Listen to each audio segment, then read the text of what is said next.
Border perbatasan internasional dibuka berdampak melonjaknya permintaan paspor.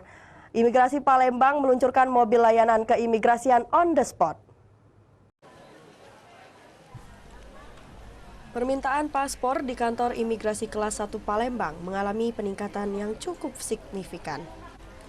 Hal ini usai border perbatasan internasional dibuka. Target yang ditetapkan dari BNPB Imigrasi sebesar 4,8 miliar rupiah dan hingga akhir tahun 2022 telah melampaui target menembus angka 19 miliar rupiah.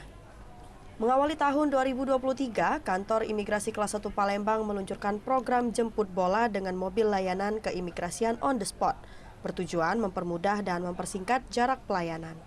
Kantor imigrasi Palembang melayani 4 kabupaten dan 2 kota, dan mobil layanan keimigrasian menyiapkan kuota 40 permohonan dalam satu kali jalan.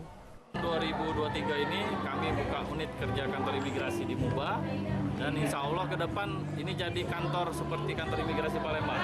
Jadi bisa lebih mendekatkan ke layanan ke masyarakat dan juga penegakan hukum.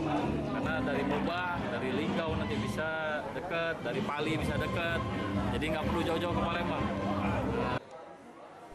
Permohonan paspor umroh di kantor imigrasi kelas 1 Palembang mengalami peningkatan yang cukup signifikan dengan rata-rata permohonan perharinya mencapai 200 permintaan.